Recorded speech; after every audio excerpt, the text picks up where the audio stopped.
Welcome everyone. Welcome back to the Rising Phoenix podcast, the Human Design podcast.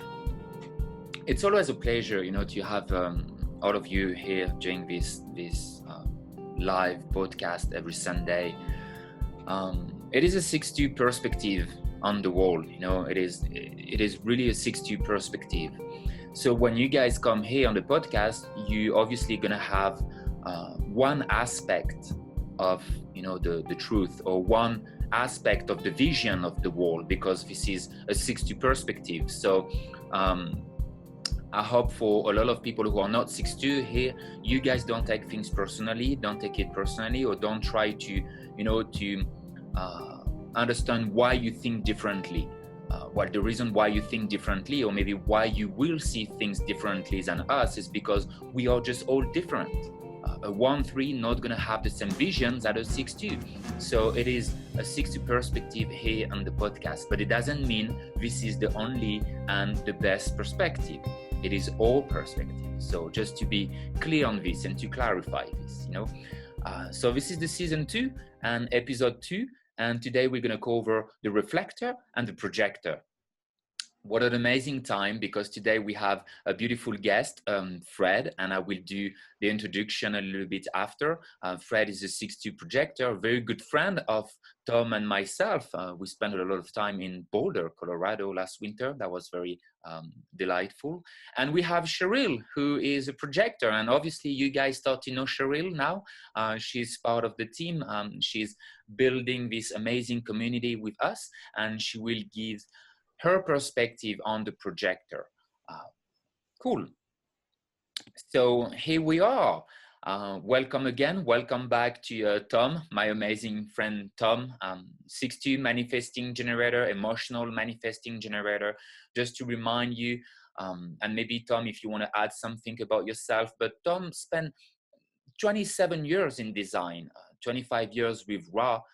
So it is such a gift and a pleasure to have him here on the podcast, and offering his knowledge and his wisdom. He's off the roof today, re-engaging with society, which is a very beautiful thing to observe, and I feel very lucky to have someone to consider as a model for me, and to observe someone like Tom. So Tom, thank you again for being here. We have Cheryl, who is on the roof today, beautiful projector. Cheryl, I've been 6 years in design now. She's a Living Your Design guide. Yeah, what else can I say about Cheryl? Cheryl, if you want to say more about yourself, but I think we know that you have quite an interesting life for the first 30 years of your life, right? Of course. So like all 6 is... I think it's all part of us, right, to be a 6-2, and myself. So just to remind you guys, I started this podcast because human design is something that I really like. I really enjoy, and I really love. And I see the beauty of this knowledge. But to remind you, it is not the only tool. Human design is a tool. It is an extraordinary and incredible tool. But it's not the only one that you can have in your belt to create your life and to build your life, to build yourself. One of the beautiful things that human design can bring to us is to take back responsibility, to take back our power, to claim back our power, in a way that we make our decision in life, in a way that we are moving in life. And if I have to put all those things together, I will say life is about direction. Life is about movement. It is about how we move. And based on the decisions that we take a new direction in life. So by following our strategy and authority here, we have the ability to prevent going in the wrong direction. That's what I can say for now. I had the first 30 years of my life, that was an experience. There's no mistake here, but it was an experience indeed. I left school, I was 16, and then I started to shuffle through life. I became a firefighter, I became a ski patrol, And at the age of 20, I was hired by the secret services of my country. So I spent 5 years into special forces and the Black Ops, working for my government. And at some point, I realized, okay, that's not what I want to continue to do. And this is when human design came to me. So 8 years ago now. But I can say I've been really experiencing with strategy and authority only for the last 4 years so far. The first 4 years, I was still stuck in my mind, and the ego trip and whatever. Okay, human design is fine, but I want to continue to do this. And when I realized how miserable I was, so okay, it may be the time to change. But anyway, so I'm very glad to be here, and I'm very glad to put this podcast together. I'm very glad to offer to you guys this possibility to learn with us. We are all here to learn and to discover. And I just want to remind you something before we continue, because I've been lately very, very irritated by so many people bitching and complaining and not being happy, or whatever bullshit I was able to observe here. Nothing is mine. Nothing is mine. This is not mine. This is not my podcast. This is not my slides. This is not my knowledge. Nothing is mine here. Nothing. To remind you, last week we had Manesh, who came here on the podcast, and he was sharing his perspective as a 5-1, manifesting generator 5-1, a shaman. And we say shaman is being a servant of nature. And that's what I truly believe. I believe we are only here as a spirit consciousness, as a passenger consciousness, to serve nature. Nothing is ours. We don't belong here. Just remember this. We don't belong to the earth. The earth was here way before us here, and we are only passenger. We are only experiencing for a little time an experience here. But we have to show respect for earth, and nothing is us, nothing. It has been gifting to us. That's one of the things that I wanted to say today before we start. Nothing is mine, and I'm trying my best to share from my heart, to give this knowledge accessible for everyone, to bring something for everyone, to have the ability to go back to innocence, to go back to what is here. Love, pure love, that's what we are, pure love. And as Tom reminded me yesterday, there's only 2 things here on earth: love or a desperate act for love, a call for love. That's it. That's it. 2 expressions. We express love, or it's a desperate act to express love, to a call for love. That's it. So let's think about this for a moment and see how it resonates for you. But anyway, again, thank you for being here. And we're going to go into the transit today. We're going to have a look into the transit, and then I will let mostly Fred and Cheryl, go into the reflector and the projector. That's what we're going to do for this episode. And for the episode 3, we will talk about generator and manifestor. For the 2 next episodes, we're going to talk about the type and what it means to be a reflector and a projector for today. Cool. Anything to add, Tom or Cheryl? No. Well, there's always something to add, Ben, and thank you for inviting me to do so. I really appreciate the fact that you are not claiming ownership, that you're saying this is an experience that you're having. It is true. It is something we are all having as an experience. It is all a very strong learning curve or a remembering curve, depending on how one chooses to see these things. Because all of these tools that are worthy of using, design being one, there are others we can talk about at some point, they're all trying to help us accomplish the same thing. And that is to get over the identity crisis that we all suffer from, to get back to the knowledge of who we actually are, how we were made, who we were made by, and what that actually is.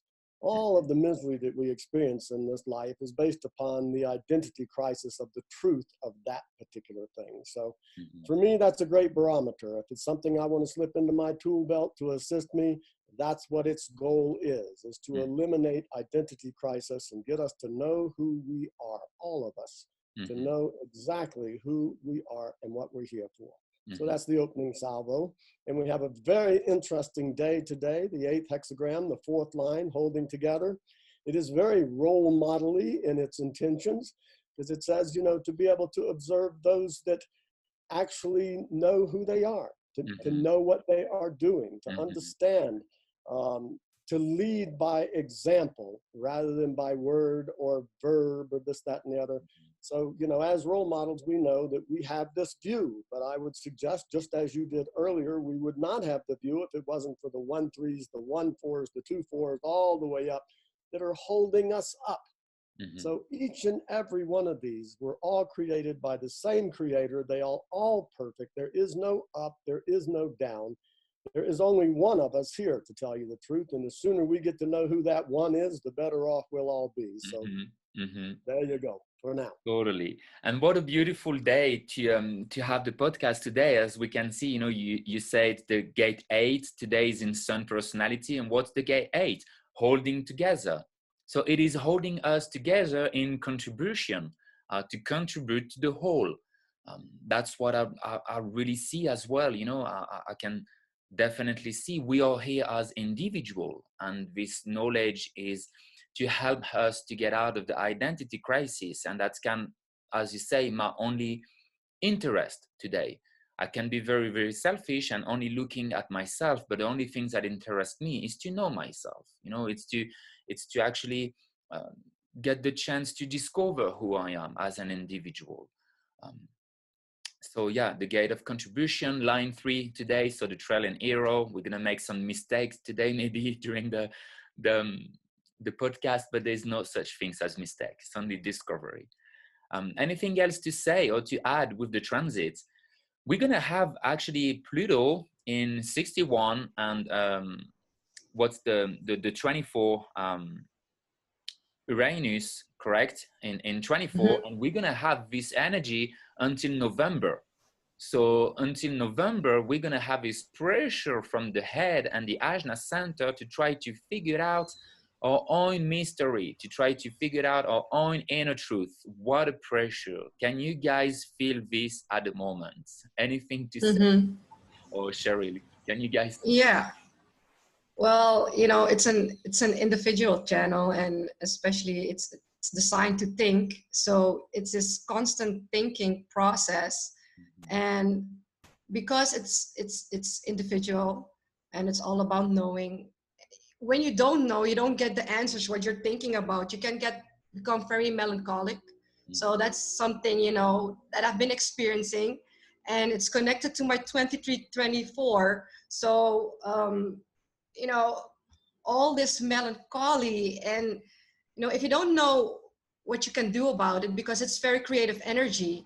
What I'll do the last couple of days, I've just been listening to audios from Ra and studying.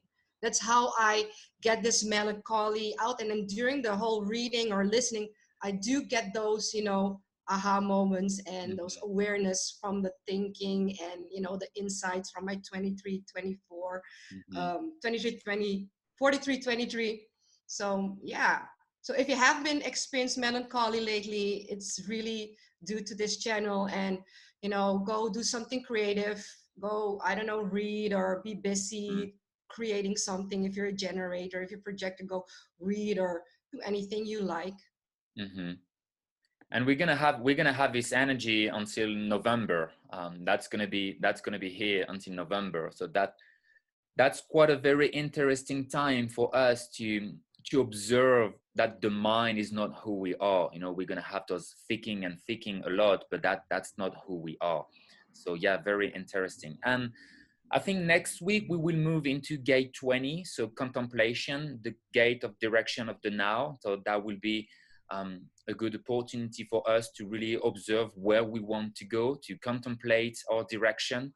So right now it's all about the contributions that we want to bring, and then we will be able to put some energy into manifestation and communication for the directions that we want to take. Tom, anything to say or to add about the transit at the moment and what everyone is experiencing on a collective, you know, consciousness? Of course, it is very interesting to note that all of these 3 gates that we are looking at, they're all very individual. It's all about the mutation. It's all about what's coming that's not known yet, okay? So it'd be a particularly good time to get into an incredibly receptive mode to the degree that one is capable of doing so. And we all are to some degree. Wherever you're open, that's what you're receiving. And this is why I think it's very beautiful that we are having a contemplation today about projectors and reflectors, because they are nothing but open for the most part, okay? And so this is where the wisdom can be. When we see an open center, to say that I don't have it, I really wish people would not say that. You do have it. It's just not a place where you can consistently make decisions, all right? But it is a place where you can be incredibly wise. Remember, definition is limited in its way of being. It's fixed and narrow in its way of being, therefore reliable. So beautiful in terms of making decisions.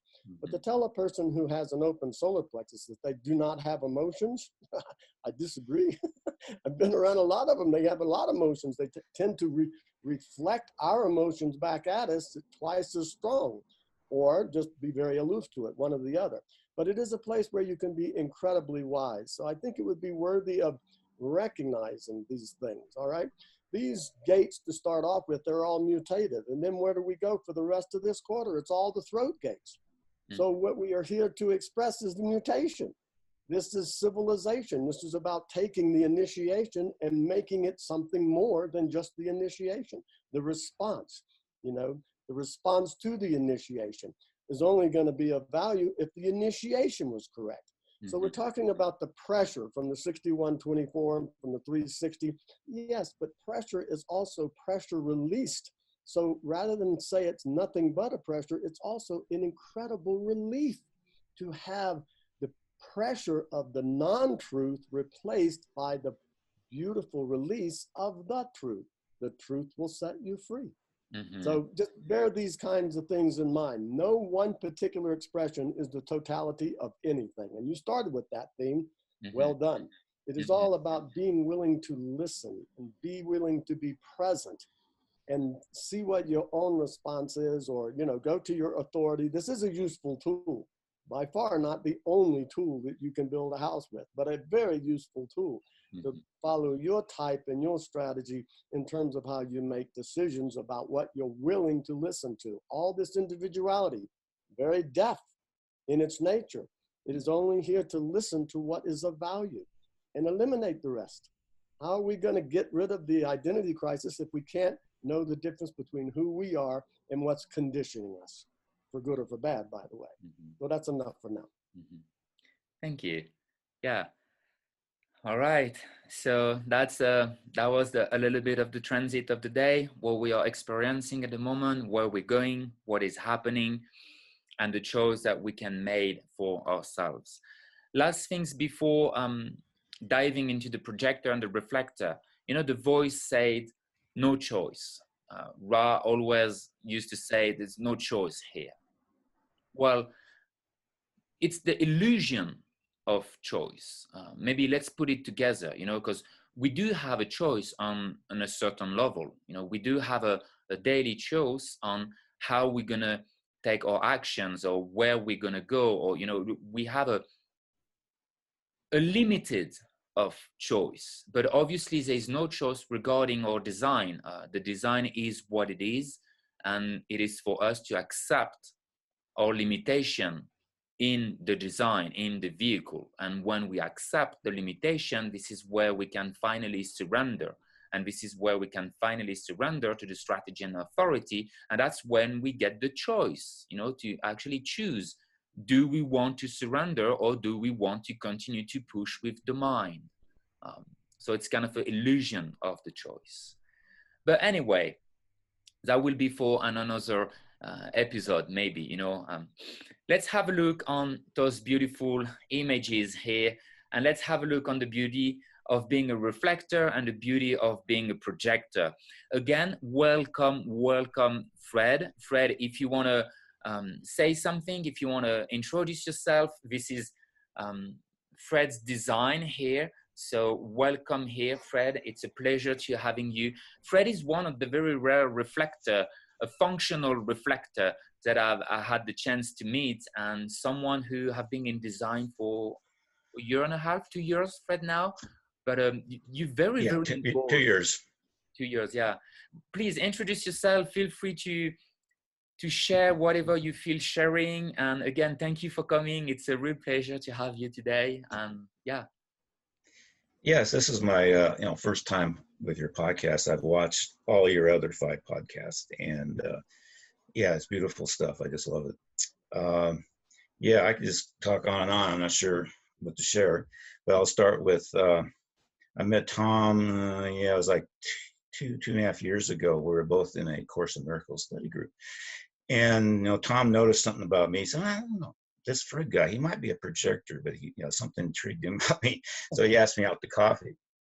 And but I initiated the request. He because I had seen this human design thing on his Facebook, and this was 2 years ago. And so, what is this human design thing? I'd never run across it. And so he ran my chart. He said, "Oh, Fred, you're a 6-2 reflector." No, it didn't mean anything to me at the time, but he told me about it a little bit. And this has really intrigued me because I'd always been interested in Briggs Myers and Enneagram type stuff to better understand myself. And so I went right out and bought this book. I want to recommend this to everybody. This is Linda Bunnell's Science of Differentiation. So if you're on a budget and can't afford online classes, I highly recommend this book for $50. Mm-hmm. Get that on Amazon.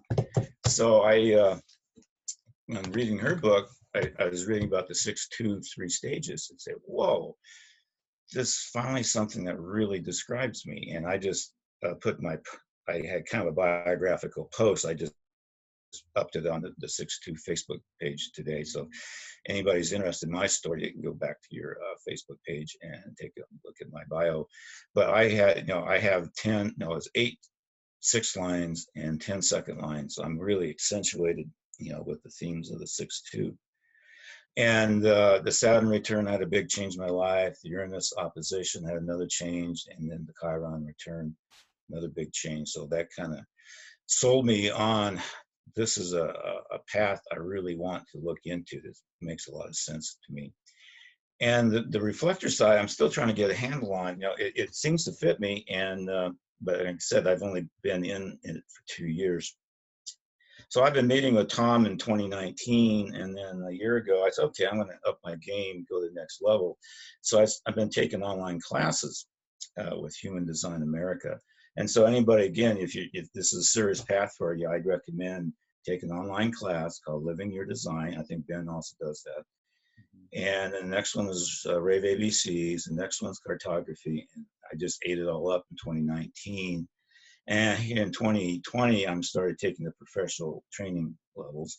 So maybe another 2 or 3 years. It takes a lot of study to be a certified analyst, but I really enjoy it. Mm-hmm. Okay, so there's some of my background. Yeah, thanks for sharing the background. So question, how did you feel when you heard for the first time you were a reflector? What was your reaction, and how can you describe to be a reflector? How does it feel? What's for you being a reflector? Yeah, it's kind of like asking a fish what it's like to be swimming in the ocean. You don't know anything different. That's been my whole life. But yet, there's this stranger in a strange land feeling, because 66% of the people in the population have a defined sacral, and projectors and manifestors and reflectors don't. And so there's that difference. And I always, with my 10-second lines, I've always been kind of a recluse. I kind of sit back and be the objective observer anyway, which also fits the sixes and the reflectors. But it answered a lot of questions, and it actually helped me be more at peace with myself, because I'd never understood why I didn't quite fit in with the rest of the people. I said, okay, something's different about me, but I'll just kind of sit back and stay quiet about it, and not really understand it. And so it answered a lot of questions. One of the characteristics is sometimes it's quite dramatic. I'm literally a different person depending upon who I'm with. When I was around the Uranus oppositions, when human design teaches people kind of get mature enough to find their role in life. And right after age 40, I was attracted to being a transit bus driver. And as a transit bus driver, it's for the elderly and handicapped mostly, I have this continuous stream of auric contacts coming in the bus. And I realized I could observe myself. I'm literally a different person with each person that I'm interacting with. You know, and sometimes it's not that dramatic, and other times it just really hits me. Said, wow, I'm really different here. I really like this person I'm being now with this guy. and then, but then it wears off, and I let him off his destination, and then that effect fades. You know, I've had that experience my whole life, but I'd never really thought about it, why it's happening, or the bigger picture of it. And human design kind of answers that. And, you know, the other thing reflectors are sensitive to is the planetary position. And again, I know I just thought I was moody, and I have different moods depending on where I'm at. And then it kind of helps me say, okay, there's nothing wrong with me. Like this morning, I just had this sudden pangs of sadness, this melancholy just suddenly hit me. And what's going on here? And then, you know, I look at the transits, and oh, we got all this individual stuff going on. And I wanted to mention Jupiter and Saturn's in 60, you know, for a while.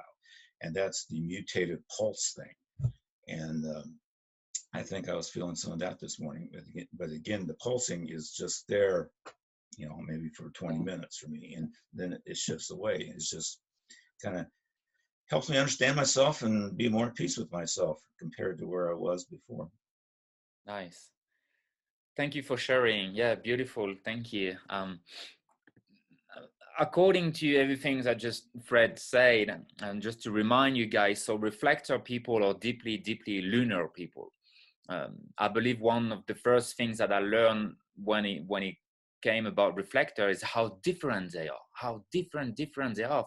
But 99% of the population, reflector only 1%, and they are lunar people.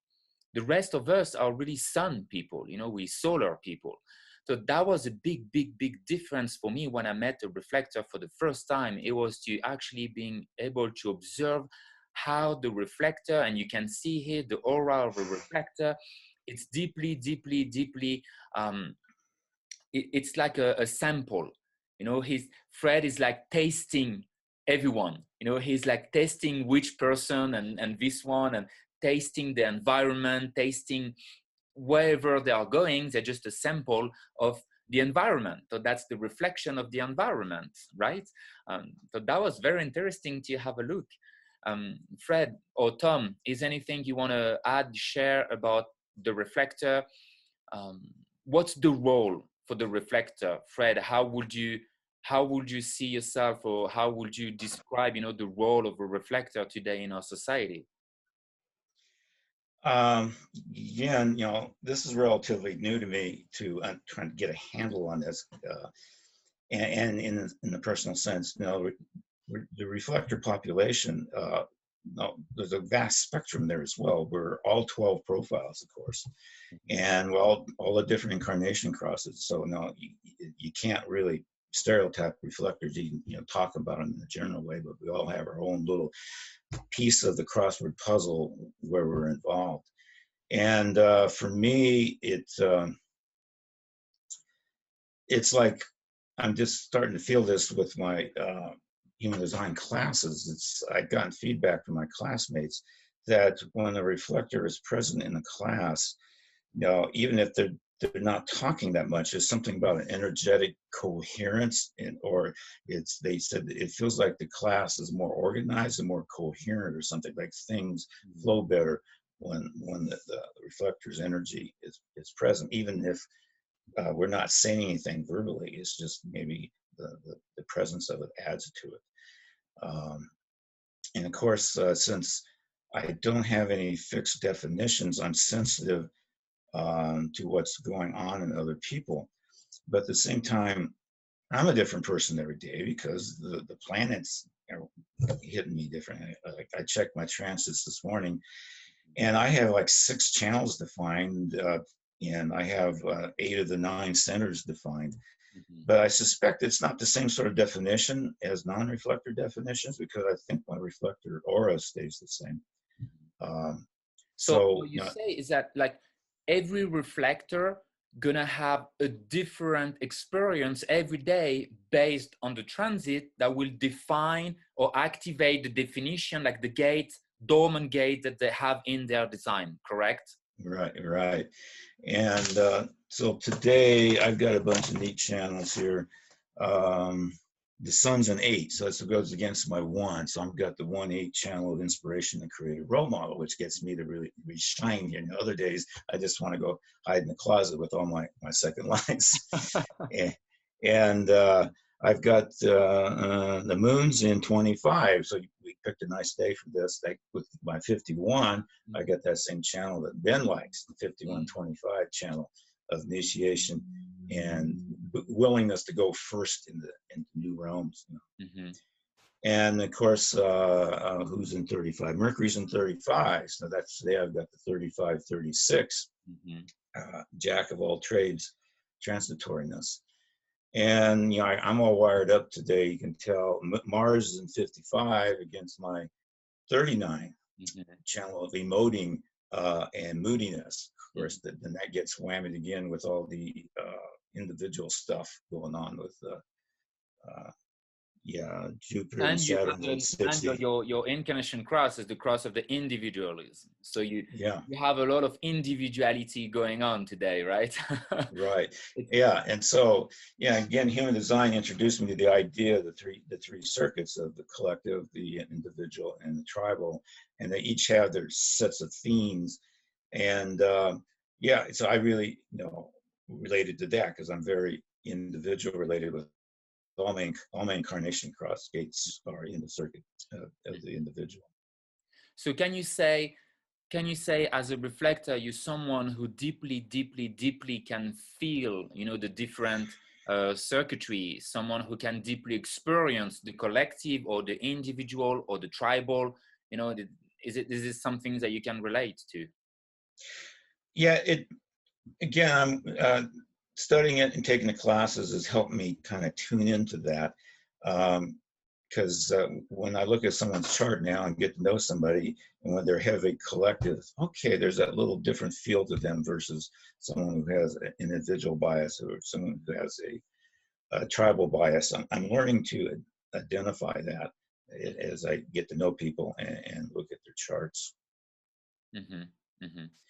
Yeah, I was saying earlier, you're asking the role of reflector, but again, it varies quite a bit. Some reflectors can be a collective reflector who are tuned in to the collective frequencies of their community and such, and give feedback for the collective wisdom. Now, I'm not really that way. I'm very individual, mutative. Throw in the 6 line themes. I'm in the future. I'm in the big picture. So I don't pay a whole lot of attention to politics these days or what's going on in the collective. Tom and I are tuned into that. What's happening in the next 10 years kind of point of view. Thank you. Well, thank you for sharing.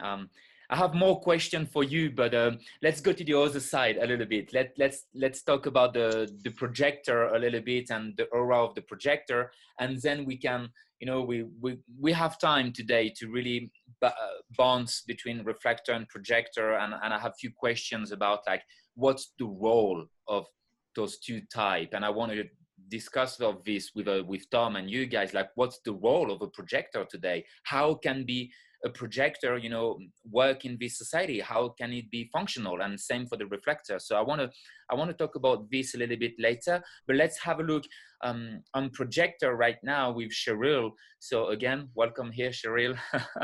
Thank you. Is anything, Cheryl, that you want to say about being a projector? Because I just remind people, this is the aura projector, who is a very focusing, penetrating aura. It's a very it's like a bow and arrow, and as a generator, if I have to describe how I feel when I see a projector, it's like a bow and arrow. It penetrates my aura. I feel like, whoa, okay, someone is entering in me, you know. I feel you guys have like a X-ray, you know, you can like read or scan people, you know. It's kind of interesting. So please, Yeah, so that's so true. We have a focused aura and it's very penetrating, and you know, it's a gift and it's a curse at the same time sometimes, because when I go to a public place and I stand in line, I don't like to stand like directly behind the person in line, because I really can feel I'm penetrating their aura. And I always love to wear my sunglasses, because the moment I look at someone and I stare for a few seconds, they turn around and they look my way. And that's so, yeah. That's something you can really experiment with if you're a projector. You know, go somewhere public with your sunglasses, because, you know, they don't have to see that you're really watching them. So go and stare to random people. That's just, you know, to see how focused and penetrating, and how do you say, is that the word intrusive? Is that yeah, the right word? If yes. you're not invited, you know how intrusive this Oh, energy can feel oh wow. to, especially to other types, like even for other projectors, when I'm with other projectors, you know, I don't even like it when they are, you know, Yeah. observing me and watching me and Mm-hmm. reading me, because that's our gift. We're here Yeah. to read you people, read the G center, because that's how our aura focuses on the G center of another person. It doesn't matter what type it is. Yeah. And it can be very, you know, doesn't feel good if you're not invited. And, you know, I've been a projector, an unhealthy, incorrect projector, you know, saying things without being invited, because I see stuff and I've observed stuff and I thought it's my responsibility to share it. Mm-hmm. So please, you know, as projectors, don't share without being invited. Mm-hmm. And I can remember during my when I started taking the foundation classes and really getting into experimenting with my strategy and authority, and I was taking in all these audios and lectures, and there's one from Randy Richmond. I don't know if you remember that one, Ben. I think Tom will remember that one. It's the one that I think it was the 20-year anniversary of Human Design, Mm-hmm. and he was talking about the projectors, and he said, projectors just need to learn how to shut up. Shut up. And I was sitting there and I was like, oh, that's harsh. But my whole body actually reacted and was like, that's so true. We need to learn how to shut up. You know, so that's what I did. I started shutting up. When I was in a group, I just sit there, maybe smile and nod. And I had so many things to share, but I was like, you know, and it must have been a pain in the ass for you to not saying things, right? Because yeah, and I it can is. see Like, how, yeah. yeah, I can see how challenging it must have been. You know, you have this 43-23 at the moment you're not invited. You're gonna be a freak. People look at you. Yeah, and it depends on the invitation, because that's something we projectors need to feel out as well. You know, there's different type of invitations, and you have to learn how to feel the energy. Because if I'm invited to share, that doesn't mean I will share, like I will have start sharing a lot of information. It depends on if it's a really a invitation that I'm recognized in. You know, if someone really sees me. So are you saying that not all the invitation are correct for you? Exactly. No. And you know, when you start doing this, you're so desperately yearning for invitation. Like, so every time someone invites you, you're like, oh, yay, I'm invited, let's do this. And then you feel like, no, they don't see me. I don't feel correct in this place. I don't feel correct that's why in the group. Yeah, that's why the mechanism of listening the authority when you get the invitation is very important, because it will help you to discern if it's a correct invitation or not, right? Exactly. And also, if you say yes to an incorrect invitation, which I actually invite you projectors to experiment with, because feeling what an incorrect invitation is, that's how you learn. So even if you said yes to something that was actually no, because I have the spleen, which is so very quiet, and it talks only when my life is really in danger. That's when it screams.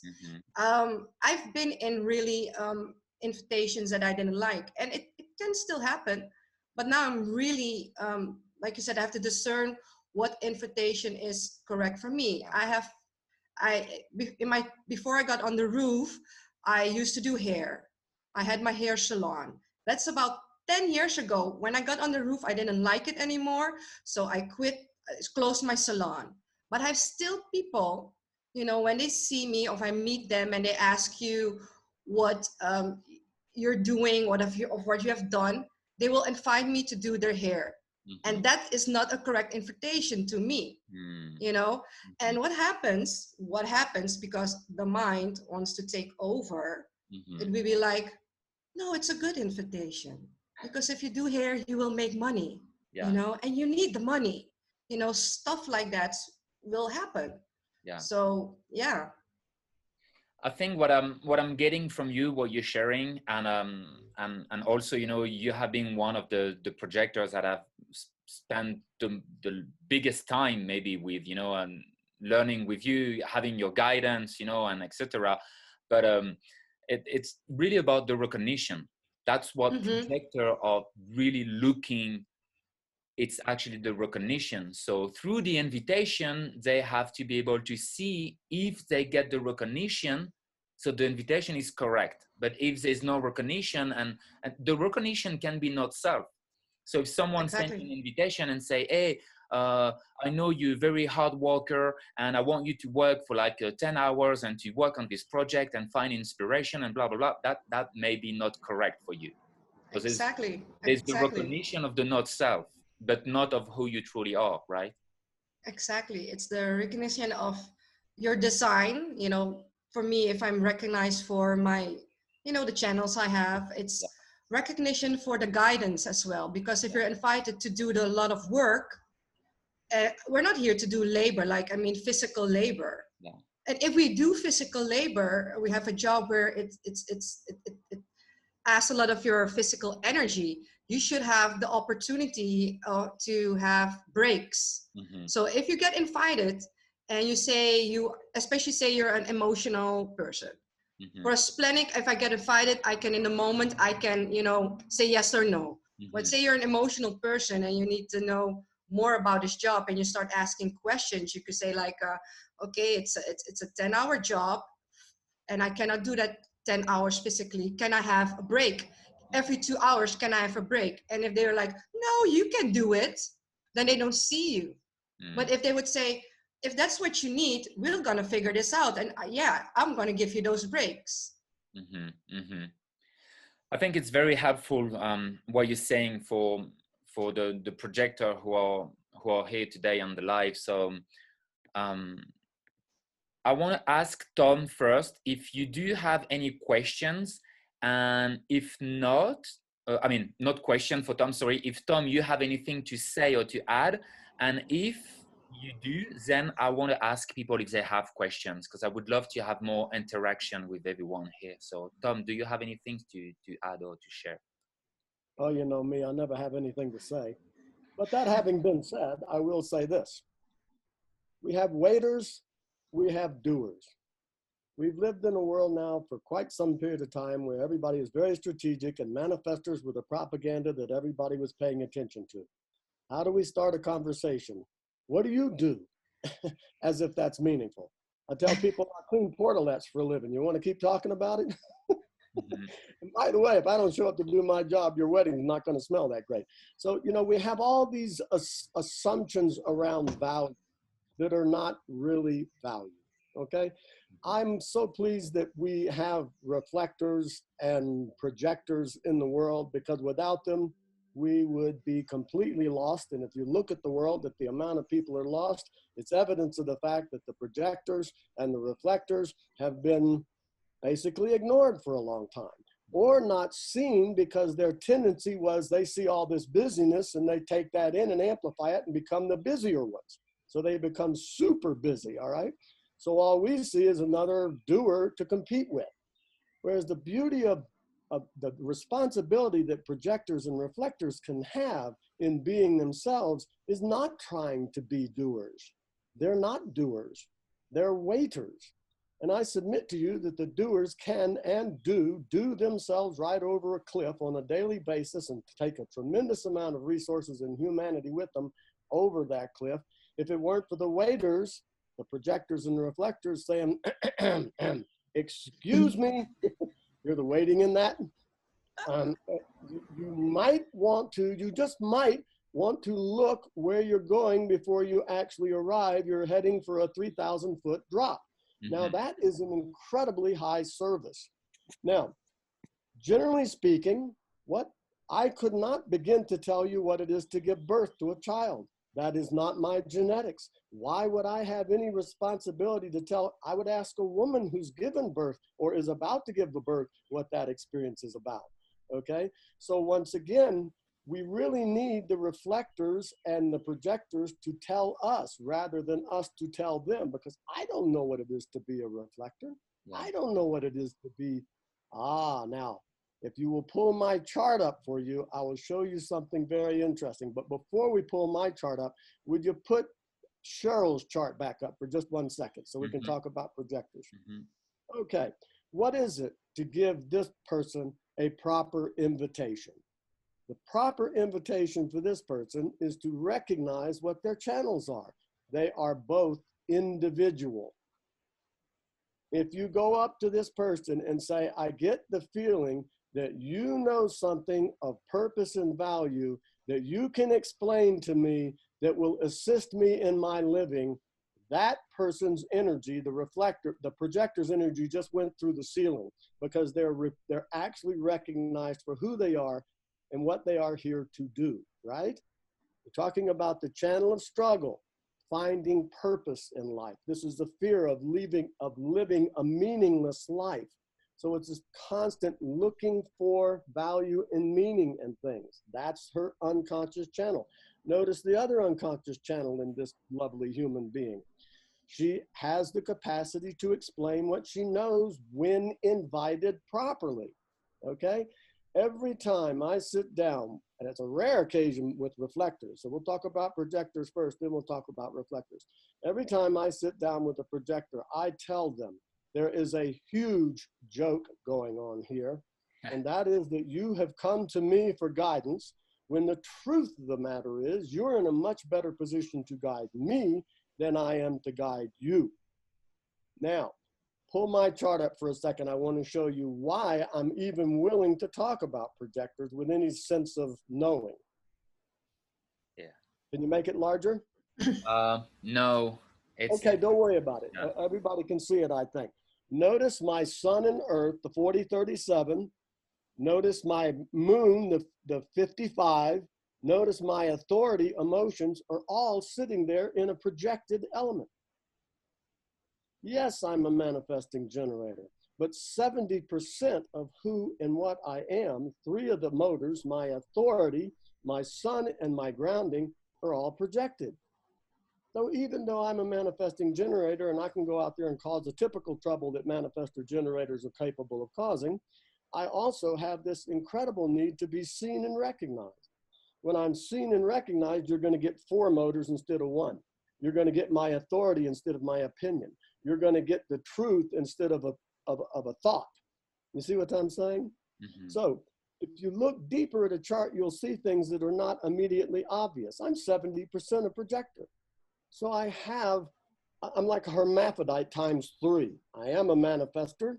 I am a generator, but the majority of who I am is a projector. I've always recognized the need for guidance, because we're hybrids, manifesting generators. Man, we're like a Testarossa, okay? It'll go 1,000 miles an hour, but when it hits the wall, it's obliterated, right? So I've always had this sense of, it's very easy to build a giant ship just to go out and wreck the damn thing. Mm-hmm. A little guidance would be valuable. I've always had a tremendous amount of respect for projectors and reflectors. That's why I'm grateful that we're talking about them. They both need to have a tremendously intellectual involvement in the knowledge. Fred the Jody is the first reflector I have ever met that was not on some kind of drugs to prevent the horrifying conditioning that these creatures feel. Okay, but he's very studious, and he lit up like a Christmas tree. Our first meeting was for a half hour to an hour at a coffee shop. We walked out of there 5.5 hours later. And he had as much to say to me as I had to say to him. And to encourage, based upon recognizing who these people are and allowing them the privilege, and yourself the privilege, of having all that energy guided. Can you imagine the difference of the world we'd be living in if all that energy was actually based upon guidance that was appreciated, recognized, and followed? If you're looking for verbal guidance, you ask a projector, because if you invite them properly, what comes out of them will be absolutely profound. If you're looking for, look, we're going through a very mutative time right now. We've been talking about this for a long time. We're taking the stick, the ruler by which we measure the value of things, and erasing all of those increments on that ruler and putting new increments on there that would actually benefit humanity rather than economies or countries or politics or whatever we've been dealing with all these years. How about the benefit of actual human beings? That's the purpose for design. Be yourself, know yourself, love yourself, okay? So you want verbal advice? You get yourself a projector of your type and authority and a profile, and you will get the most profound guidance you can get from anyone, anywhere, if you recognize them properly. If you want absolute pure guidance, just sit in the presence of a reflector and ponder how you feel about that reflector. If you are paying attention to your reaction to that reflector, what's he doing? He's reflecting you. If you like the reflector, it says you're doing okay because you can like yourself. There's no verbal necessary with the reflector. It's an incredibly high place that is going to come way up the line. In other words, projectors and reflectors are taking the place of the manifestors. No, it is not that manifestors are useless. They are very useful, but they've been useful for a long time, okay? Now it is time to get a different kind of usefulness, and if manifestors will go to projectors and reflectors for the same guidance, all that manifesting capacity will be of value rather than running over off a cliff for 3,000 feet. So that's quite a salvo, but I just want to, because we are talking about projectors and reflectors, I really want people to get how important these people always have been while they have been grossly ignored, and how absolutely important they're going to be in this shift. And if you ignore them, good luck. Yeah. Okay, so there you go. Yeah, thank you for sharing this, Tom. I think like to just put it in a 2-3 word that are very easy to understand for everyone. I think we can agree and say that reflectors are really here to reflect the way we feel about ourselves, right? When we're facing a reflector, we can definitely say, oh, I like me, you know, I can see me through the reflector as a reflection. I like me, I'm doing well. And the projector is here to guide us, you know. And when we have 70% of population who are generator and running around desperately trying to use their energy into something, that's when the projector comes. The projector have the gift to read and to see, to recognize the others in the middle of a struggle or whatever the case is, you know, and the generator will send the invitation, and when the invitation is correct, so the projector will be able to guide generator. So that's how also, you know, the dynamic is going between reflector, projector, and generator. I'm not saying to you know what you shared about your charts, and it's not only you, but it's almost a lot of the channels are projected channels. So we're really here as a passive and receptive being. We are really here to wait for the invitation, or wait to respond, or wait for a complete lunar cycle as a reflector. So we are deeply passive and receptive. We are deeply here wait. And that's one of my questions, you know, for Fred. Fred, how do you feel today, you know, the collective consciousness? How can you taste and get a sample, you know, of what's going on Earth today about, you know, this duality between the propaganda of all the manifestor who was, okay, go, we need to go get it, you know, I'm not a victim, I'm not going to sit and wait, I need to go, you know, and the new consciousness that is actually coming and here for many years already, you know, that is, we are passive and receptive for like 300 years. It was 1781 when the mutation happened. So it has been here for 300 years. So how, Fred, do you feel about this? You know, what's your perspective on it? What's your, whatever you feel sharing? Okay. Yeah, like I said earlier, the reflector population is a vast spectrum of kind of areas of expertise and what they are aware of and focused on. Mm-hmm. For me personally, like I said, I'm kind of out there with the individualism perspective, which means I don't pay a lot of attention personally to what's going on the planet, because it's at a frequency that doesn't really interest me too much. It's like, okay, it's like these children are playing in their sandbox. Okay, they'll figure it out eventually. I'm here to I don't know, provoke. You know, I've got that 39th gate. Certain people, and like you said, people in my presence generally feel pretty good, because I like reflecting back all the good stuff. You know, that's part of the role of reflectors, is the upliftment function. And occasionally, I think it's tied into my remaining not self stuff. Occasionally, I get somebody that's provoked the other direction, where I provoke something really negative. It doesn't happen very often anymore, but I think it's also, like I said, it's reflection goes both ways.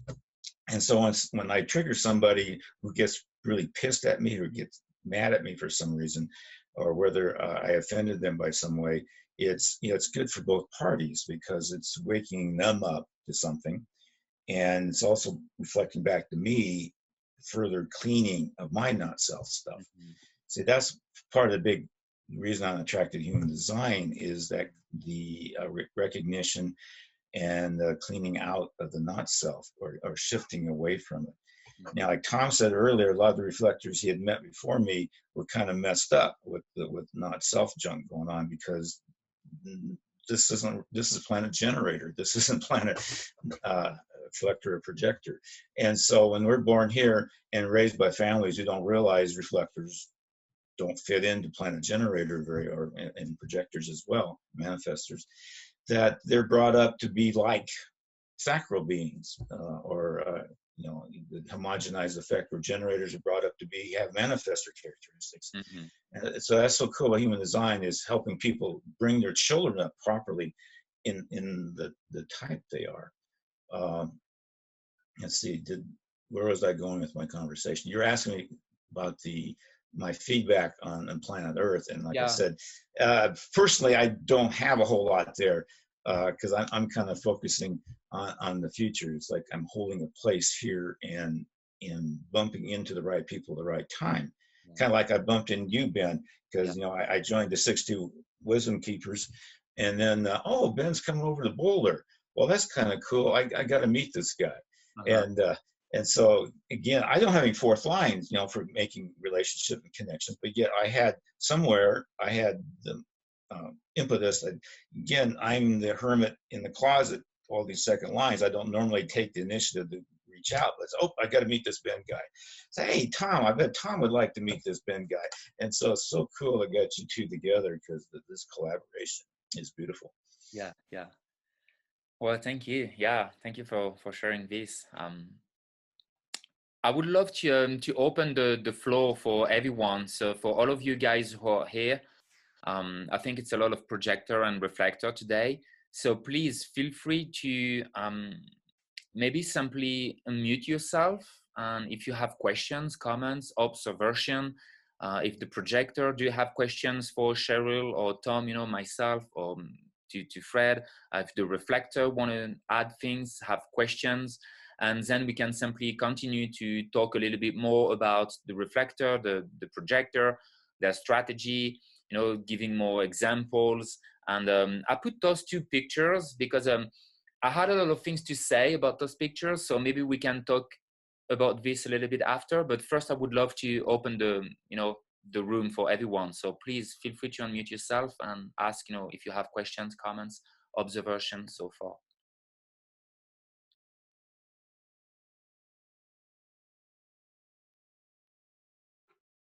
Hi. Hi.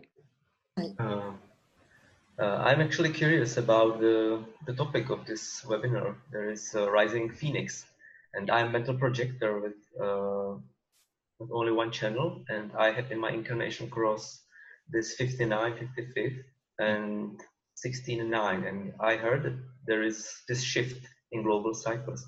I would be really pleasured if you can something to say to it, to this global shift in the global cycle. Mm-hmm. Yeah. So your question is, what about the global cycle? What about the global shift, correct? Mm-hmm. So we have a whole episode on this. I think it's episode 3 for the season 1. So you can have a look on the whole episode, but we can definitely take a moment to talk about the shift quickly. It is basically happening in 2027. Since 1615, we have this incarnation cross of planning who is running the show here as a background frequency. But this cross is going away, and it's going away in 2027 and will be replaced by the incarnation cross of the sleeping phoenix. That's why I call the podcast the Rising Phoenix. It's because everything is collapsing at the moment, and when we're going to enter in 2027, it's going to be the sleeping phoenix, and the phoenix is rising from the ash. You know, it's the humanity is collapsing in a way that everything that we know today and taking for granted is going away. It's not going to be here anymore. You're not going to wake up anymore and taking for granted that, you know, you have food in a supermarket. All those things have been possible because of the cross of planning. And this is going away. We're going into a time that will be very much more individual and a survival individual. It is all about standing here as yourself, correct for yourself, and being comfortable with yourself. And living, you know, without any fear of being yourself. That's mostly the change that is happening. But Tom or Fred, Cheryl, do you guys feel, you know, saying something about this shift? No, nothing to share. Okay. Tom? Thank you. Yeah. Tom, Okay. do you want to? Okay, yeah, we have discussed this at quite a length, but as 6-2s, we're going to keep discussing it because we're the first ones over the hill. This is a big event, and it is a major, major event. As I've said so many times, if we were going from the 6 to the 5, or the 5 to the 4, or the 4 to the 3, these are gradual steps. But we are going from the 1, the insecure, must seek outside of ourselves process, to the 6, which is anything but that. It is returning to the inner truth to find who we are. Role models are not interested in history. History is the way it used to be. What we're interested in is the future, how it's going to be. How it's going to be that hasn't even been conceived of yet.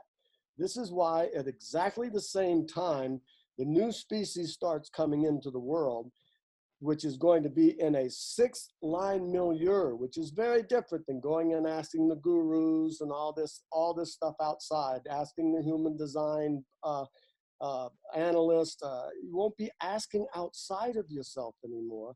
You will be asking inside of yourself anymore.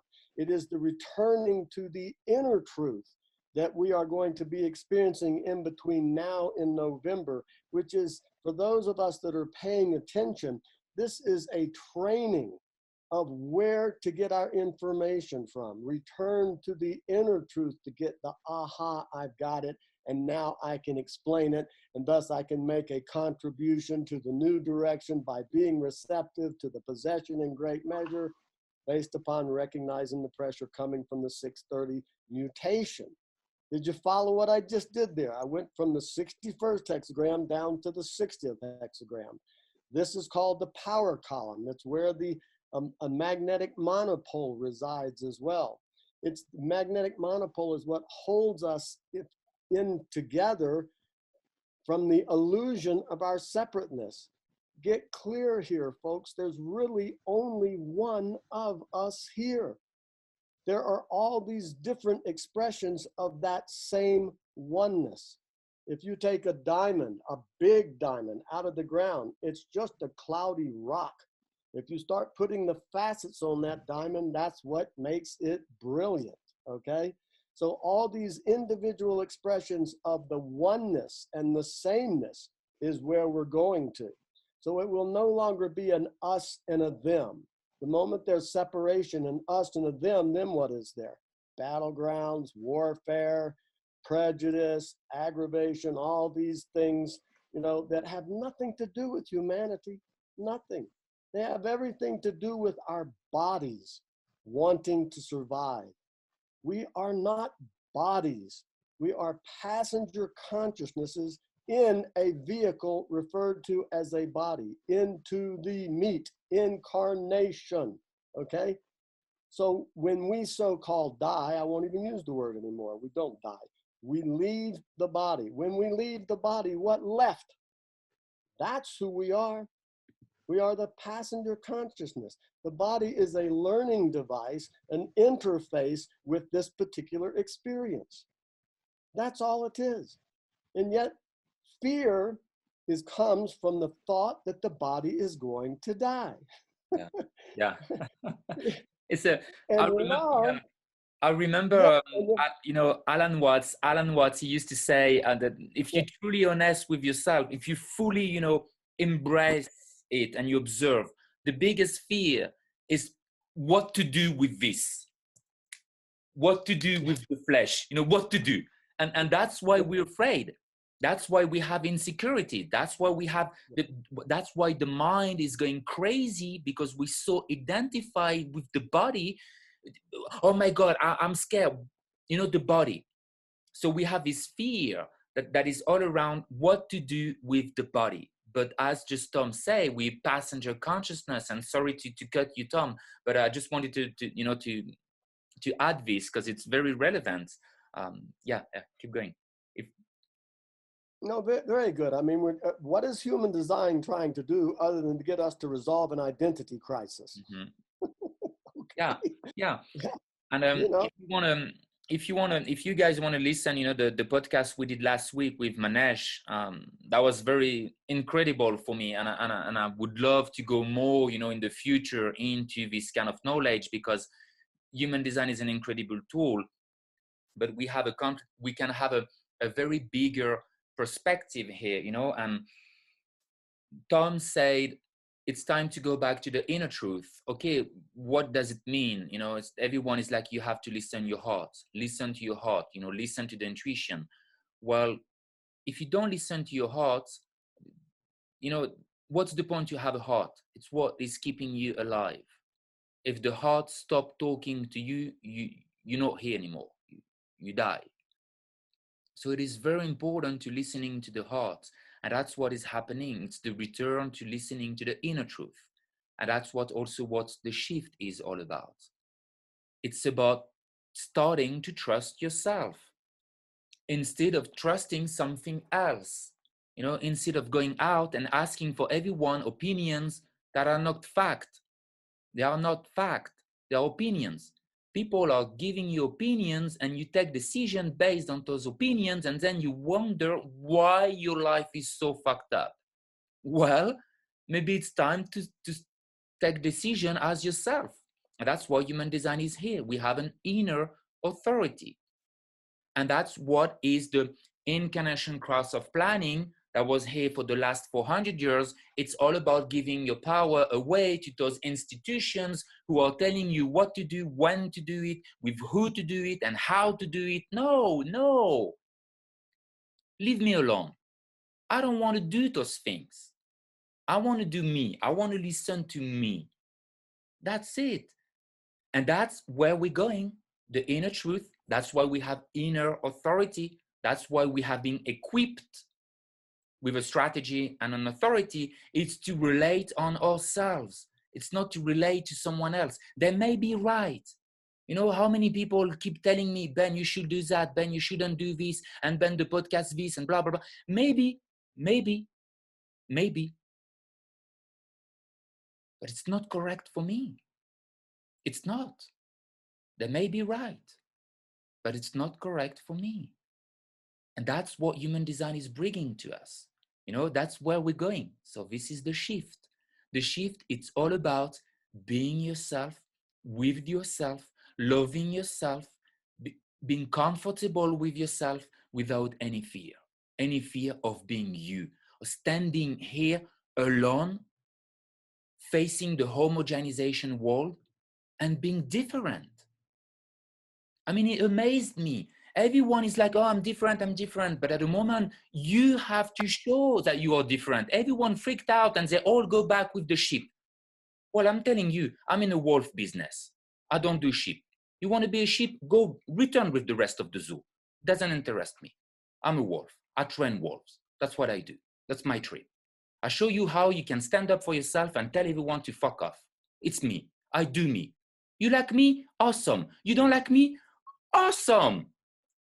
Go do something else. I do me. That's it.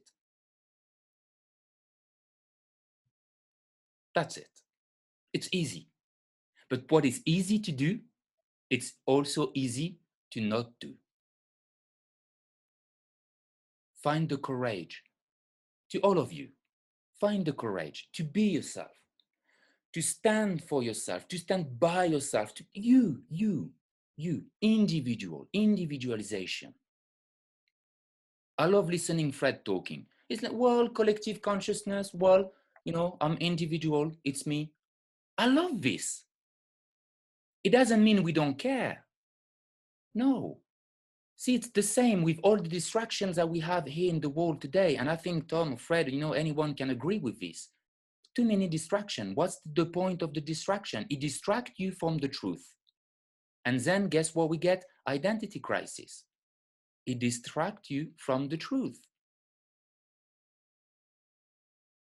And I put this picture, and I write something here. Yeah, I put this picture. One of the reasons why I put this picture, it's because I can feel the earth, the consciousness, everyone moving from something that is very chaotic here. You know, it's all those things. It's going everywhere to a wave that is way more mellow, way more chill, way more patient, way more quiet. You know, we're moving from something that is a lot of agitation to something that is way more mellow. And then we're going to have connection heart to heart. It's not going to be business to business. It's going to be heart to heart. That's what I'm seeing here. That's why when Tom saying, you know, we're not interested about what is happening in the past or even what it's happening right now. It doesn't interest me. I want to have a look on what's coming.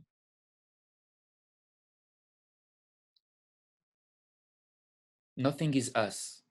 Again, you know, based on what just Tom say, but nothing is us. We passenger here. Nothing is mine. The alchemist people, and I spent 8 years traveling around the world in more than 31 countries. A lot of time in East Europe, meeting witches and alchemists and wizards, you know.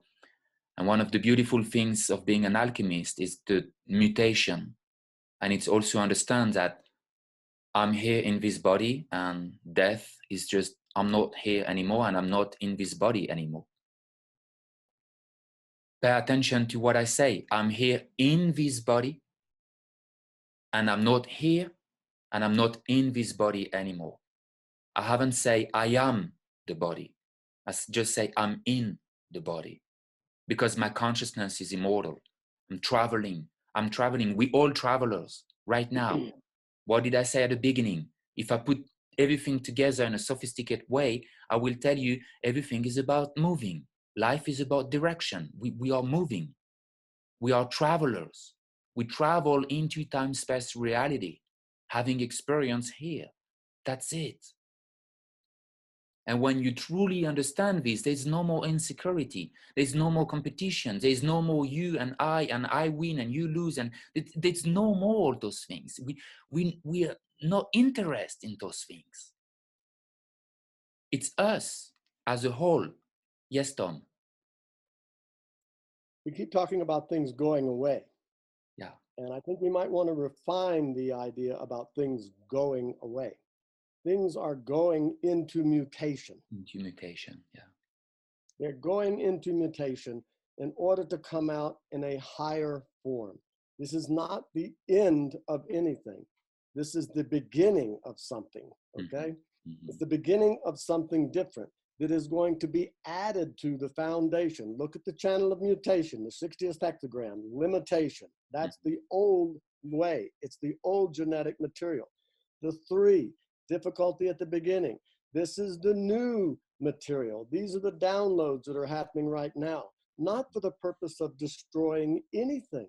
Mm-hmm. It's for the purpose of preventing so much destruction that has been going on. Mm-hmm. The tribe will emerge without the need for war and bloodshed. They will emerge from the idea that everything is a competition to the reality that everything is a cooperation. Mm-hmm. We are all co-creators. We are not co-destroyers. Well, apparently we are at this point with 56 wars raging on the planet, but that is the purpose for the mutation. So please do not go into fear or be scared that everything is going away. It is not. We give the child the bath, we throw the bath water out, we keep the child. Yeah. It's not all going away. It's going into mutation to come out a better way. That's the quarter of the wheel that we're in right now is civilization. Something was initiated in initiation. Now it's about perfecting or improving or making better that initiation. It just so happens that we're going through a gigantic step that is not an annual process. This is a very large cycle we're coming to, and it is going to be a huge step. So what's the first thing we have to know? We don't know. The most intelligent answer you can ever give to a question is, I don't know, but I am in observation. If you are in observation at this moment, you will be informed. If you are holding on to belief systems in this moment, nothing gets in the way more quickly or more effectively than a belief system. We do not want to turn human design into a belief system. Ra said over and over again, if you believe me, you're a damn fool. And he was absolutely right. Look at his 26th, 4th line. He's a liar. But it wasn't about Robert Allen Krakauer. It was about the message that he was given, why he now called Ra Uru Hu. Who the hell is going to listen to Robert Krakauer, right? Okay, but the point here is it is about mutation. To prevent destruction, to prevent this endless competition, to prevent this endless separation, which is battlegrounds and hatred. It's done. Thank you very much. You served your purpose. It's done. But we're not done. We're not done. We're an evolutionary species making a giant evolutionary step. Now, if you see it from an evolutionary perspective, it is a learning. But if you see it from a true perspective, it is a remembering. It is a remembering of who and what we are. This is the identity crisis we're talking about. If you look at what's going to happen to the 64, the 63 and the 4, that channel splits in 2027. It no longer functions as a channel. If you look at the 19 and the 49, that channel splits. The 19 and the 49 don't operate as a channel. The 49 goes one way, the 19 goes another way. What does this mean? We're no longer going to be asking questions outside of ourselves to come up with an answer. We're going to get an answer from inside of us. If the 63 has got to go a different way, what's it going to go? It's going to hit the 61, the inner truth. It isn't going to keep asking questions, particularly when people say the best answer they can give a question is, I don't know. I don't know, which is a sign of receptivity. in 2027, the strategic starts dying off to be replaced with the receptive. More than that, a new species coming, not an emotional motor, an emotional awareness. When you were looking at your picture, you're looking at all the chaos over on the red side and the coolness over on the blue side. This is a beautiful thing. This is where we're going, from the hot agitation to the cool cooperation. That's not the problem. Everything is going to improve based upon this thing. But you've got to be willing to let go of the old files if you're going to be able to make use of the new files. So that's quite a bit to say, Mikkel, about all that. I hope you got some portion of the answer you were looking for. Yeah, thank you for sharing. Yeah. Very good. It's always interesting for me. Very good. Yeah. Anyone else, let's just keep talking, all of us. So if you guys have questions, things to add or things to, just feel free to unmute yourself about, sharing about Projector or Reflector. Cheryl, if you have more things that you want to add about the Projector, more like advice you want to give them based on the strategy, the authority, what it means to be a Projector. Okay. Yeah. So your strategy authority is important. Waiting, patience. That's what I learned during the waiting. And one thing that confuses a lot of projectors is that when they're waiting, they're supposed to do nothing. That's not what we're saying. Waiting is, you're waiting to interact with other people, other types. That's what you're waiting for. But when you're waiting, you can do things for yourself. You can go to the park, you can go to the store, you can sign up for a class, but it's the interaction between other types. That's what you're waiting for the invite. And when you got invited, that's when you start manifesting, because that's something that projectors have. What I hear is like, because I'm a projector, I cannot manifest. We can all manifest, but it's all differently. We all have to wait for something.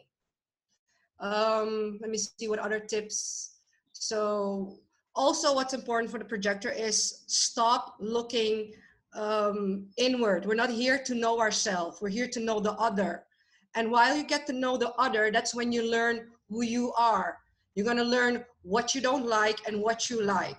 So because we are raised and conditioned to be manifestors or generators, especially generators, that's what we're conditioned to be.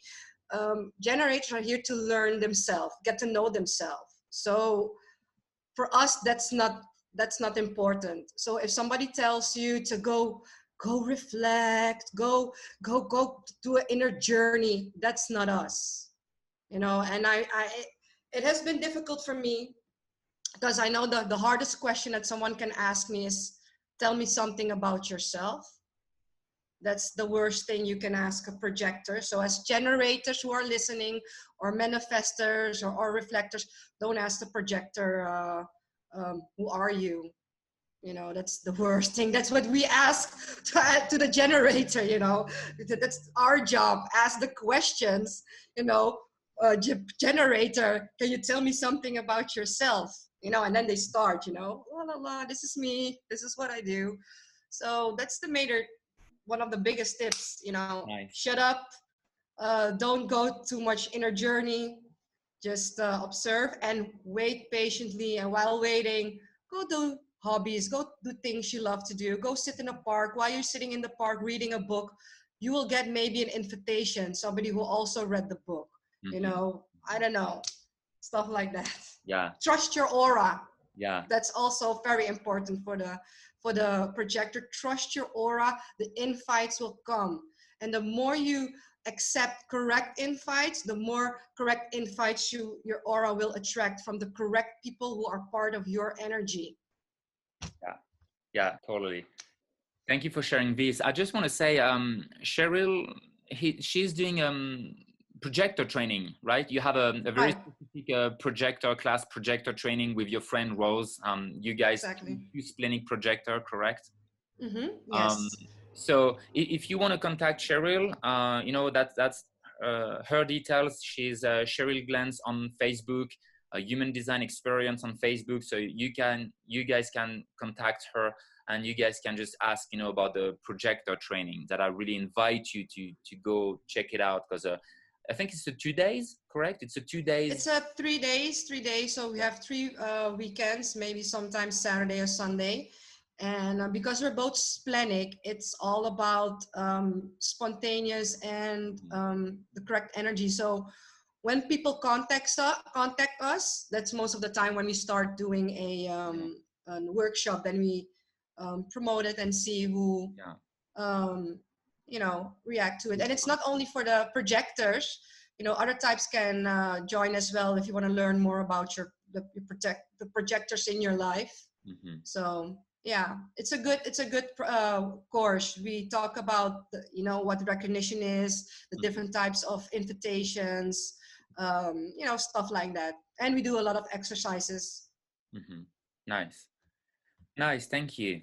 Thank you. Yeah, I have two questions. There's 2 questions in the chat. The first one is, what's the difference between mental projector and a reflector? And then Miriam, she was just asking, so no inner work as a projector. Yeah, well, inner work can be, you know, the inner work can be, well, spend some time to heal your wounds, you know, which is inner work. But you are not here to know yourself. You're here to know the others. So yes, you can do inner work to heal yourself with your wounds and, you know, everything that you have, but your focus is on the others. Correct, Cheryl? Yes, that's correct. It's more about what I mean. Don't be like, this has happened to me, that happened to me, and blah, blah, blah happened to me. And I'm totally focused on me. You know, it's not about it. Of course we're healing. Of course we have trauma and we need to heal. But it's not we're not designed to really stay in that position and really get our focus on ourselves. It's really when we focus on the other, that's when we start healing as well. Especially when you meet other generators who have experienced the same traumas as you, and you're invited to guide them. During the guidance, you get to know yourself and you start healing as well. Well, that's profound what you share, because I remember I had this experience with a woman. Like it was a very difficult relationship. She's 6'2" emotional projector, and she was constantly self-absorbed, only focusing on her, and it was really hard, like super hard to just interact and communicate. And I was keep telling her, well, you need to focus on the others, and that's when you will get the point of it. It will give you an advantage, and then you can guide and heal. Yeah, it was difficult. So it's a very good point what you just say. Thank you for sharing this. Yeah, thank you for asking.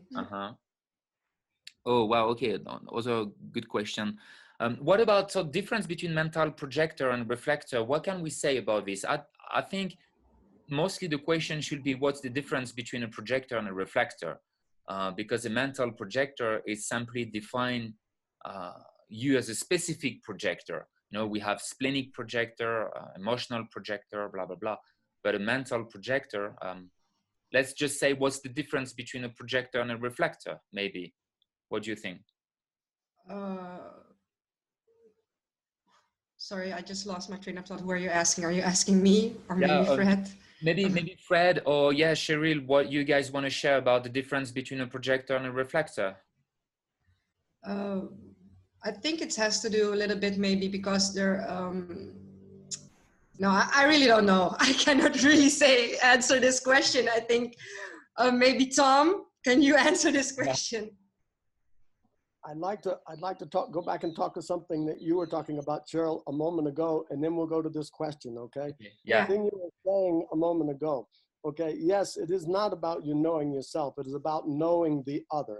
There is a truth in that, but there is not an absolute truth in that it is not about you knowing yourself, okay? That's going a little too far with that truth. You will find out who you are when people invite you properly into guiding them. You need not only to have them listen to you, you listen to you, because that's you coming out. That's the mechanism whereby you will get to know yourself by being what you are here to be with others. Exactly. So let's be careful about etching in granite the idea that you're never going to know yourself. I'm not convinced that's true. I'm not convinced it's not true. I just think that objectivity and being open to possibilities, being receptive to possibilities that we don't know will be far more productive than projecting what the future is going to be and then making it as such. I mean, you will be astonished, okay? The same thing for a mental projector versus a reflector. However, there's a big difference. One of them is a solar type and the other is a lunar type. And I'm constantly telling Fred and all the reflectors I ever deal with, all this information about everybody else that is not a reflector has nothing to do with you. Nothing to do with you. You know what I mean? It doesn't. They're lunar type of people, okay? They're not here to be bound by any of the rules of solar types.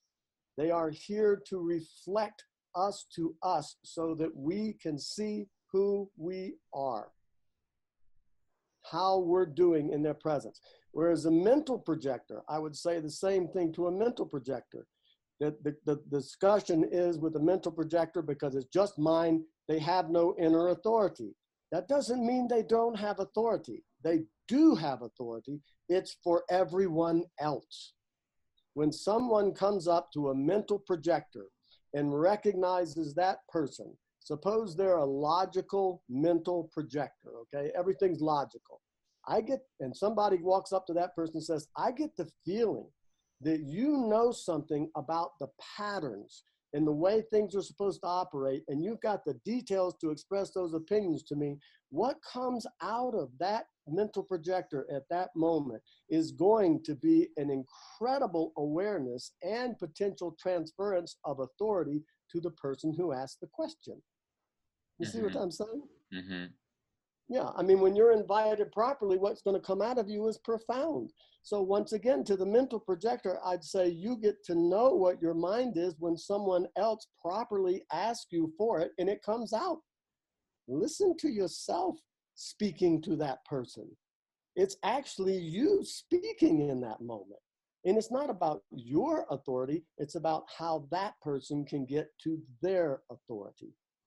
Suppose a person's totally individual and someone comes up and says, I get the feeling that, you know, there's a mental projector, but it's nothing but individual, okay? The 61, 24, 43, 20, 23.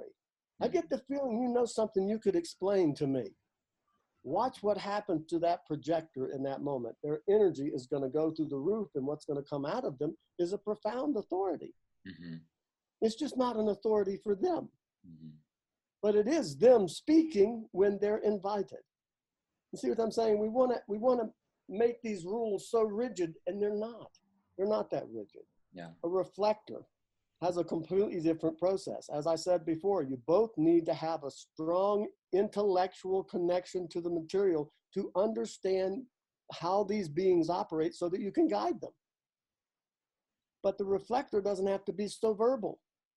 He can be, and quite often what he has to say, Fred DeJody, the one in my 27 years of design, I've run into one person as a reflector. I know there are more. Fred's bringing them to me.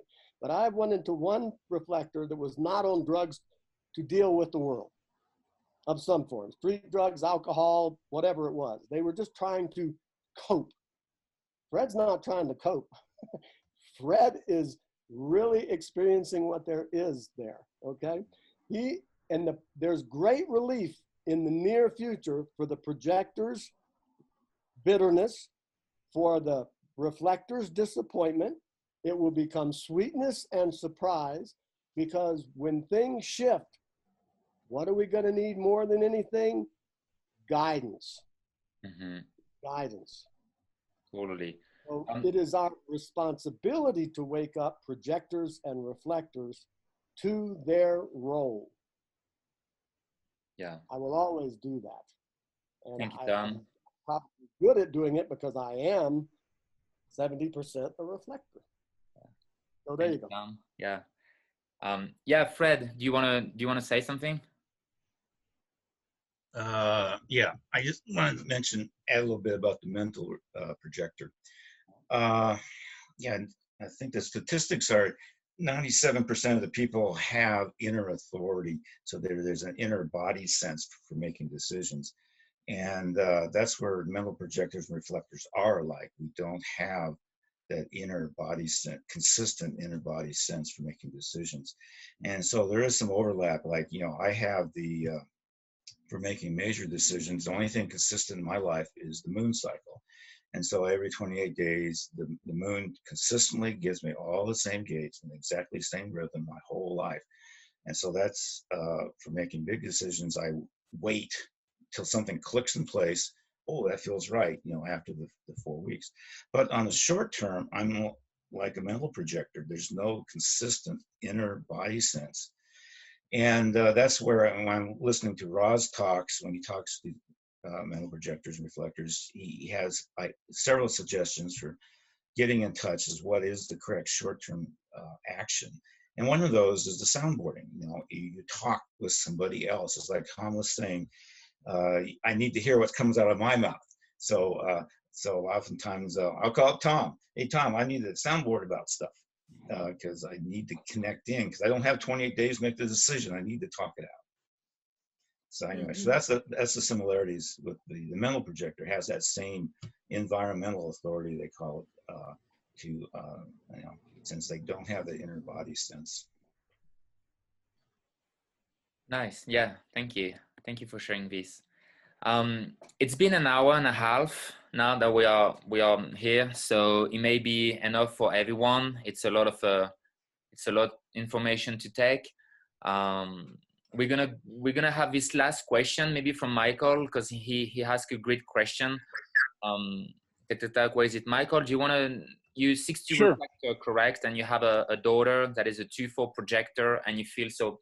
Please ask your question. We can talk a little bit about this, and then I think that will be good for today. Okay. Yeah. Yeah, I guess, you know, I mean, it's not a problem so much as maybe an observation, something a little interesting that I deal with.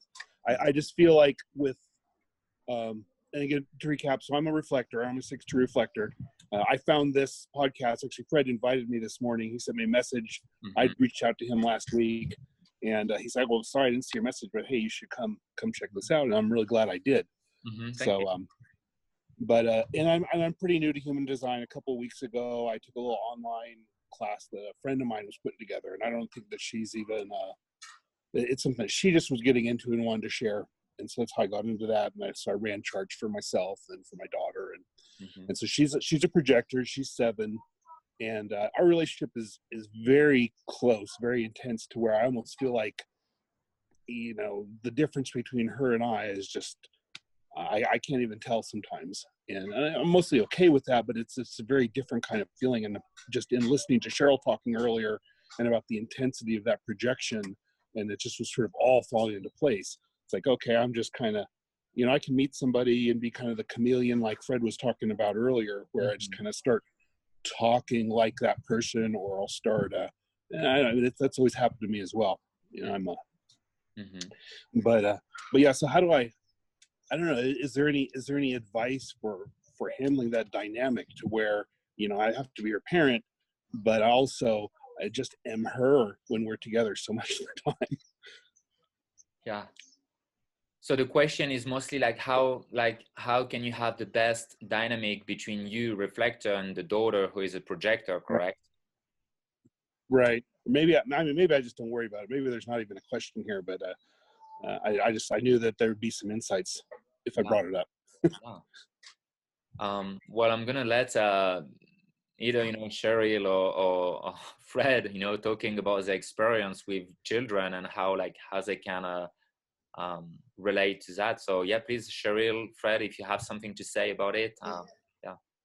Well, of course, we don't have the charge to look at to see what kind of gates are active, to see if there's some kind of dominance, you know, in the gates. And I really don't know about, you know, human design side and raising children. There are classes though with the human design school. I think there are some people who teach those classes for parents to help them raise their child. So I think that's something you could look into. And yeah. And then maybe if she's, is she an only child? She's an only child, yeah. Because I've been an only child, and I remember like my mom was a generator, a 2/4 generator, and I remember, you know, as a child that because you want the recognition, you want attention, you want to be seen, I would cling on to my mom more. You know, maybe that's something that dominated between us. I don't know if that's something you can relate with. Because we make that one-on-one connection, you know, the projector is a one-on-one connection. So maybe she's just, you know, her focus is all on you as her parent. Maybe one of the things that can be very helpful for you is to understand, okay, what's the projector about? From my understanding, the projector is looking for the success, but he's looking for the recognition. So he's looking to be seen and to be recognized. So you may gonna have a child who is constantly, you know, around you because she tried to get attention and she's trying, you know, to be seen from you. So she's trying to get invitation. So maybe, you know, if she's open throat, maybe the not self gonna start and she will constantly be talking and trying to initiate and trying to be liked or trying to be validated or trying to be approved. So I think it's all about recognizing that you have a projector child who is obviously a non-energetic type. So she's gonna need to sleep a lot, but also validating her, or, you know, you see her, that you recognize her, you know, those kind of validation can be very helpful for the child and helpful also to build self-love and self-confidence. Yeah, I think so. I think she does want that a lot. And I think it's good for me to keep in mind that's what she's doing. That's what she's doing. If I feel like she's bugging me, it's just because she's, you know, expressing what she needs at that time. Nice. All right, Tom, do you want to say something? And then, you know, then we can maybe end the podcast for today, because it's a lot of energy and I'm starting to feel my sacral is running out of energy.